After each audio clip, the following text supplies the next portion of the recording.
If you're watching seed starting videos right now, you probably are wondering one thing.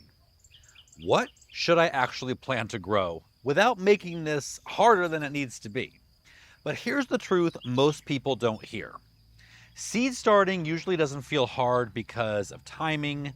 It doesn't feel hard because of grow lights or trays or equipment. It feels hard because beginners start with plants that don't give feedback. They sit there, they stay quiet, and you're left guessing whether something is wrong. Today I want to show you the easiest vegetables to start from seed, but not in the usual way. These aren't easy because they're indestructible. They're easy because they communicate. They show you what's happening. They respond when conditions change, and they give you information instead of silence. One important thing before we start. For most people, January is not the moment to actually plant seeds yet, and that's fine. January is the decision window. This is when you decide what kind of learning experience you want once seed starting begins. If you start with plants that expect experience from you, seed starting feels stressful. If you start with plants that give feedback, it feels teachable. That's what we're choosing today. So let's get into the vegetables. Leafy greens are the easiest place to start, and here's why. Leafy greens have constant feedback. Once they germinate, they don't pause for long stretches, they don't disappear and make you wonder if something failed. They just keep moving forward. With lettuce, arugula, spinach, kale, mustard greens, you see progress early and often. What beginners usually worry about with leafy greens is uneven growth. Some seedlings pop up faster than others, and that's totally normal. It's not a mistake, and it doesn't mean your setup is wrong. Leafy greens naturally germinate over a short window instead of all at once, and that actually works in your favor. You can thin them gradually, you can harvest early leaves, you can still end up with a full crop, and most importantly, leafy greens teach an early lesson. Gardening doesn't require precision to be productive. It requires observation from you, the gardener. Radishes are next, and radishes are useful for a different reason. Radishes have one of the shortest feedback loops in gardening. You plant them, and within days, you know if germination worked.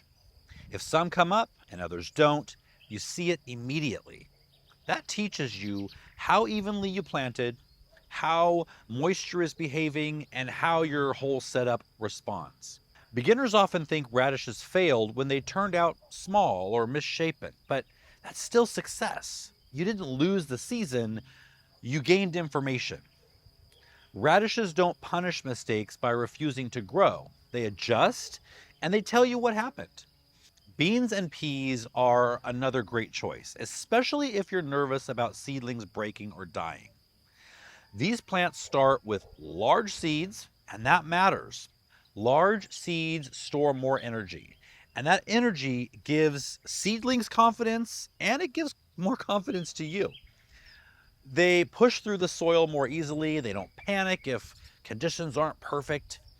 Beans and peas also show clear intent. When they're happy, they grow decisively. When something's off, they slow down instead of collapsing altogether. Beginners often mistake slowing down for failure, and it isn't. It's communication. The plant is still alive, it's still responding, and you have time to notice and adjust. Bush beans, especially, are very straightforward. They grow, they produce, and they don't demand constant decisions. Zucchini and summer squash are what I call momentum plants. Once they're up, they move fast. You don't wonder whether your efforts are working. You can see it. These plants are also very forgiving early on. If conditions aren't ideal at first, they usually recover once things improve.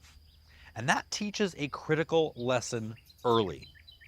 Gardening isn't fragile. Plants don't expect perfection, they expect consistency from you.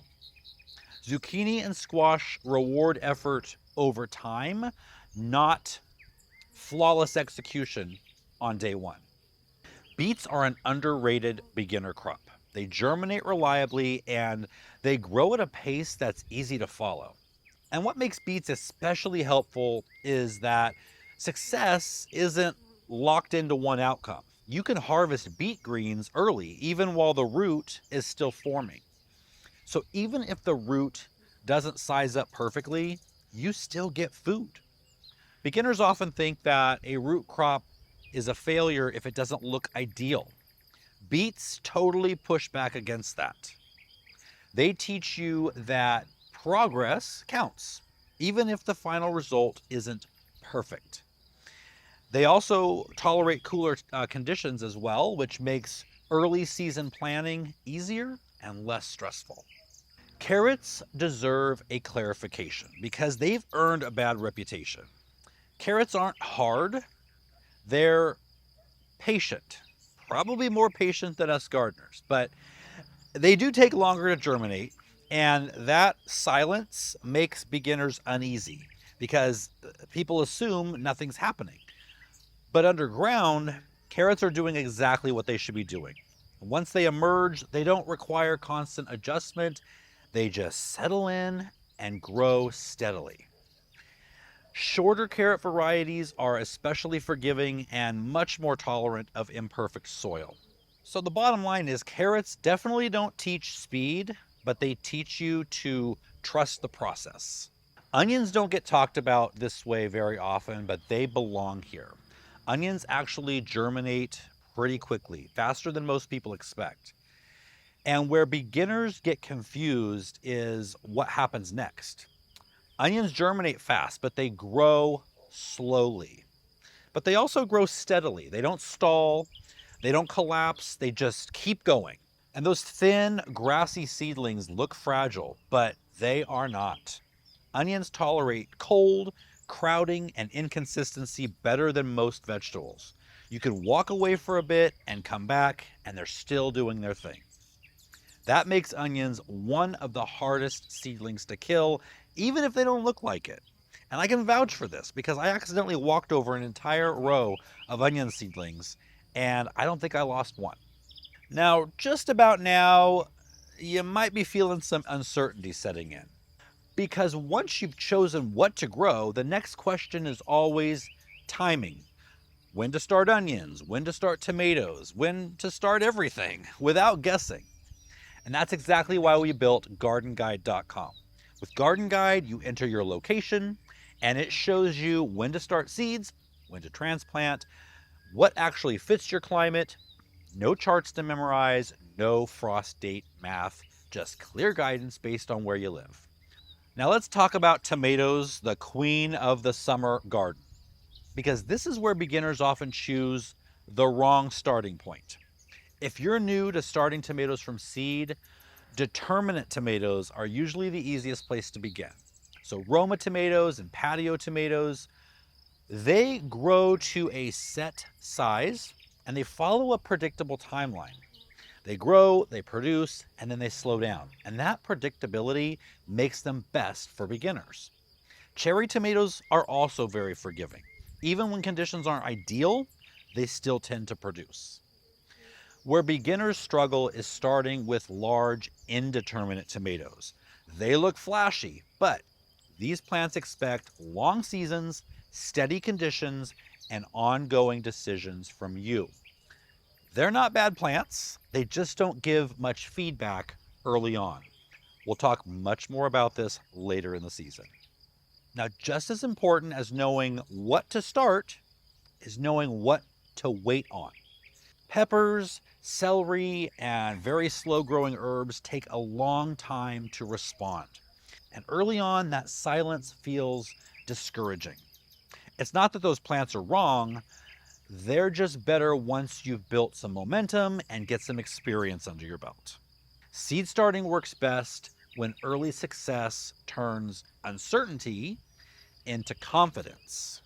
Seed starting also works best when you begin with plants that tell you what's happening. If you want all this distilled into something you can read or reference later, I put together a blog post with a downloadable PDF guide, and I'll leave a link to that down below. Just remember, if you start with plants that communicate with you, You can let them teach you and build from there. Now that you know what to grow, the next step is getting ready to start it the right way.